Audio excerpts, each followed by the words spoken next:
to our LMF Feeds Product Innovations Organic Chromium session. We are really excited to talk to you today about a new technology that we are including in the LMF Feeds called Organic Chromium. The actual product that we are using in our feeds is the first product of its kind. It's over 20 years of research, 50 peer-reviewed research studies, registered in over 35 countries. It's manufactured right here in America and sourced from US-based raw ingredients, and the actual brand is KemTRACE Chromium. It is the only FDA available chromium, FDA approved chromium for use in horses. You may see other chromium types listed on feed tags, but this particular chromium propionate, is the only FDA approved chromium used in horses, and it was approved in March of 2020. Chromium is a water-soluble, highly bioavailable mineral. It improves glucose utilization, immune function, metabolic syndrome, insulin resistance, athletic performance, all can be improved when you improve or standardize, regulate glucose utilization. So if glucose is the key to improving all of those things, but without insulin, glucose can't get to where it goes. So how does insulin work? Insulin is secreted by the pancreas as a response to rising glucose. And typically we think about rising glucose after you eat a meal. You eat a meal, it gets broken down in your stomach and then into the different fats and amino acids and sugars, and glucose goes out into your bloodstream. And then that signals to the pancreas to create insulin, because insulin is going to, well, if you look at my little diagram here, you can see that the glucose is red and the insulin is blue. And we've got these insulin receptors. They're like an arm off a glucose receptor in the middle. So the red things, the glucoses, go down through the glucose receptors. But think about the insulin receptor is like the lock, and the door is the glucose receptor. And the actual insulin is like a key. And so in a normal cell, the insulin unlocks the lock, which opens the door, and then the glucose can flow freely through into the blood, into the cell, and go off and do its wherever it's going to be utilized. That is in a healthy animal. Unfortunately, though, we have a lot of situations where we see this insulin resistance or insulin dysfunction, maybe another term that you're seeing or hearing. And that is just when the function of insulin is impaired. So we have the rising glucose in the bloodstream, and then the pancreas says, oh, let's secrete more insulin because we need to get rid of that glucose. But unlike the healthy cell, where we have the insulin and glucose receptors and everything works well and it gets cleared, in the insulin resistant cell, some of those insulin receptors don't work. So the locks and the doors don't work. So you can't put the key in. The insulin, which is the key, can't go in the lock because the lock's broken. So if the lock's broken, the door's never going to open. So we end up having all of this glucose and insulin floating around in the bloodstream, and that's very detrimental. And then if we have all this glucose, then the pancreas just keeps secreting more insulin because it says, oh, that's so much glucose, I need to get rid of it. And so we have this hyper glucose and insulin in the bloodstream. So when the vet comes and takes a blood sample, I say, oh, your horse has really high glucose or insulin levels, that's really bad. That's what they're talking about, because it cannot get cleared into the cell to do its job. We know that obesity can be a trigger to insulin resistance. High sugar diets, multiple diseases like PPID, which is Cushing's, some infections, can all affect those insulin receptors. So what can we add to the diet that might help upregulate those insulin receptors? And that's what we're going to talk about. So here's a little video that I think is really neat to go through the action of insulin glucose and how chromium, KemTRACE chromium in particular, might help these animals.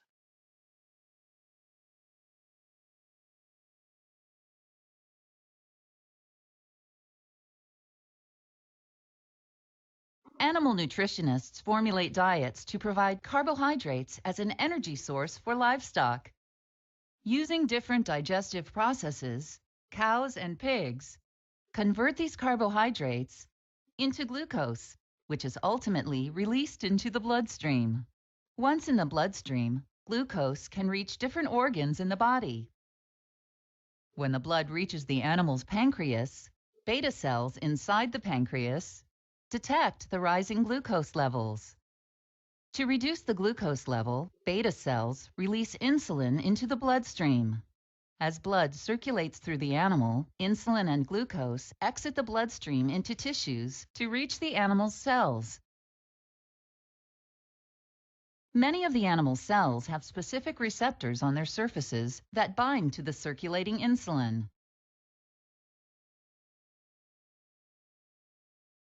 Insulin acts like a key in a lock to open the cell by activating glucose transporters so that the circulating glucose can get inside the cell. The dietary trace element, chromium, is necessary to optimize the activation of the insulin receptor so that more glucose can get into the cell. A maximum of 4 chromium molecules may bind to one insulin receptor, which can lead to an 8-fold difference in insulin receptor activation. Adding supplemental KemTRACE chromium propionate to the diet provides the additional chromium for insulin receptor activation. Chromium enhances this reaction, causing glucose transporter activation, allowing additional glucose to enter the cell. The additional glucose will allow for more energy to be available for proper cell function. Proper functioning cells can lead to a healthier, more productive animal. Okay, and I wish they would put a horse on there because it looks like it's just for pigs and cows, but horses are in that category as well. And what I think we need to differentiate is when our clients think about energy and glucose, typically they think about, oh, my horse can't have that because he's fat and has insulin resistance and can't have carbohydrates or glucose. Or glucose means energy and it's going to make my horse go fast. Glucose is energy for life. So immune function, cell repair, recovery, all milk production, heat stress. I mean, the list is endless. Glucose is absolutely critical for all of those functions. So if we want to decrease stress and improve the health of our animals, we need to make sure that they can actually utilize glucose. So we've got two branches that we're going to talk about when we talk about chromium. We're going to talk about upregulating the damaged insulin receptors, which is our metabolic syndrome category, and then also our performance horses, where we want to increase glucose, the amount of glucose that can get into the cell so that we can improve performance that way. So first of all, let's talk about chromium and insulin resistance, or our metabolic syndrome horses, classic cresty neck horse, where I described those insulin receptors are broken, not working, so they're not actually allowing glucose into the cell. The symptoms of this horse are decreased immune function, decreased recovery, decreased performance. All of that is because they're not able to access that glucose, and they have that glucose floating around in their bloodstream with all that insulin, which causes elevated inflammation, and they're not able to use that glucose to to heal those cells and utilize that as an energy source. So we need to actually, it's not that they can't use glucose, they can't access the glucose. We need to get them to access it, right? Now, it doesn't mean that we can use chromium in these horses' diets and then also feed them a boatload more high sugar diet. So we're not going to go feed them a racehorse feed, but we need to get these horses to access that glucose, get it out of the bloodstream so that it can be used for immune function and cell health. So the chromium is going to help us do that. It's going to help upregulate some of those damaged insulin receptors so that we can utilize that glucose for health. When we think about performance, I've got a glossary here. So glucose. Glucose is the simple sugar, and it's an important energy source in living organisms, and it comes from carbohydrates. It's the main fuel source for cells. But you probably also heard a term called glycogen. Well, what's the difference between the two? When the body doesn't need to use the glucose for energy, it's going to store it in the liver and muscles. This stored form of glucose is made up of many connected glucose molecules, and we call it glycogen. So, when we have an exercising horse, what we want them to do is we want them to use their glucose, but then we need to replace it. We need to replenish it so that when we're exercising, we can utilize the glucose, the glycogen is going to come out of that muscle tissue and out of the liver, and it's going to get used in the bloodstream and used for muscle activation. Horses have very slow glycogen replacement. They're not built to put those carbohydrates back in. So they don't have very good recovery. Just by nature, they don't have great recovery. In the wild, they run away and it's their flight response and they run away really quickly and they're away from the predator and then they have time to slow down, digest, rest, and that's a whole nother topic. But just know that they don't replace glycogen very well. So by nature, horses don't have very good recovery. We want to improve that though. We know that during lower intensity exercise, a higher fat, higher fiber diet is good. About 42% of the energy is supplied through fat. As the intensity of the exercise increases, the reliance on fat as an energy source decreases, and we increase uh, carbohydrates, our glucose. And animals, what could you do with all that extra glucose? So when we think about performance, we might be thinking about a racehorse or a barrel racing horse and just going faster. That horse, though, within its body is prioritizing survival, health, and maybe running faster is number 5 on its list, but boosting its immune function and healing cells and decreasing stress, 1, 2, 3, and 4. But we don't see that. So if we can give them more glucose, then we can help them to keep their bodies healthier and then hopefully also increase their performance, which is not just going faster, but it's decreasing stress. If we can activate those insulin receptors, we'll get more glucose into the cell, more energy available. We typically think about these speed pictures here, but it actually just improves overall health and performance. Primarily, we're doing that because exercise increases stress. That is a normal function. Stress is measured in horses. We can measure their level of stress by the amount of cortisol that they're releasing. And so the amount of cortisol that they're releasing triggers the animal to shunt glucose, their energy source, into different directions to be utilized by the animal, by the body, where the body sees it most appropriately used. So if we've got a growing animal that's stressed, we've weaned it. Well, during weaning stress, they're going to shunt glucose away from growth and they're going to put it over towards minimizing stress because you've just taken my dam away and I'm freaking out and I've got to decrease that stress because cortisol is going really high and I got to clear that out of my system.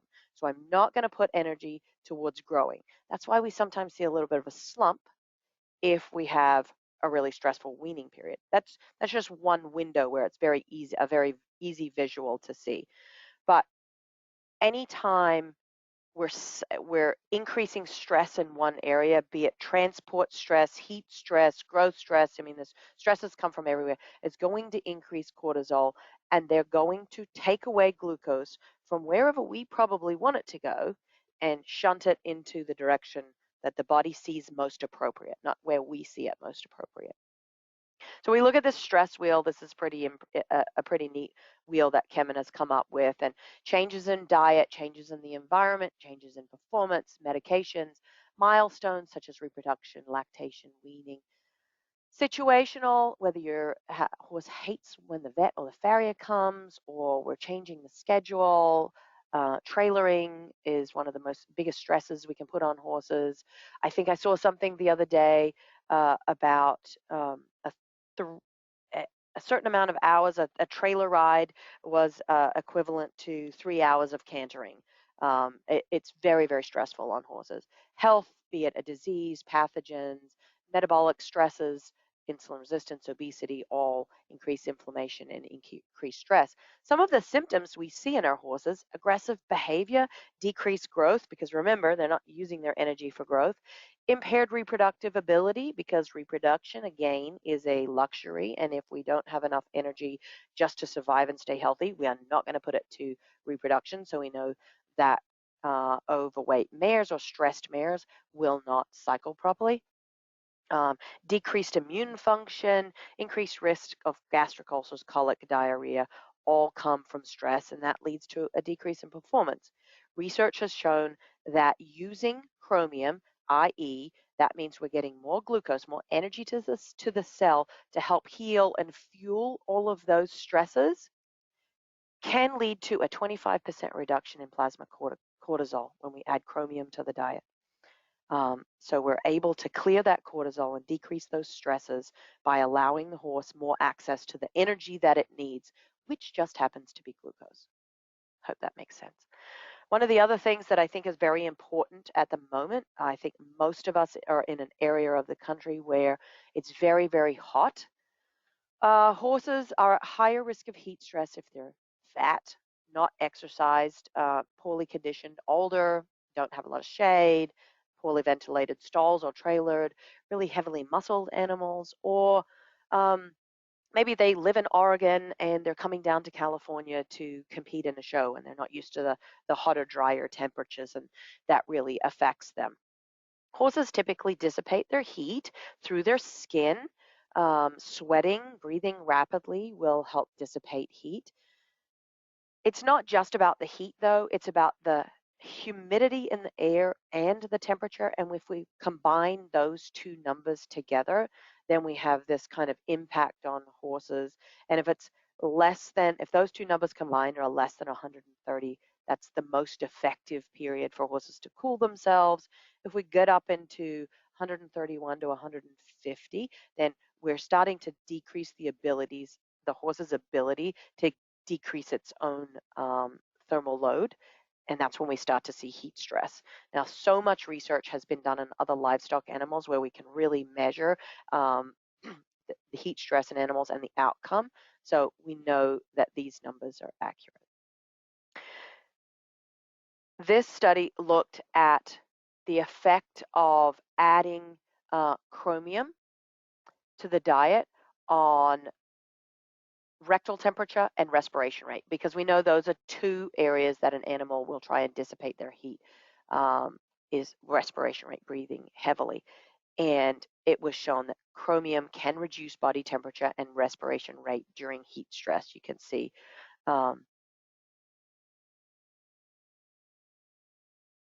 So if we think about chromium, it can decrease stress, it can decrease heat stress, improve performance, improve stamina. But when we're thinking about the breeding animals, broodmares during cycling, they already naturally have a decrease in insulin sensitivity.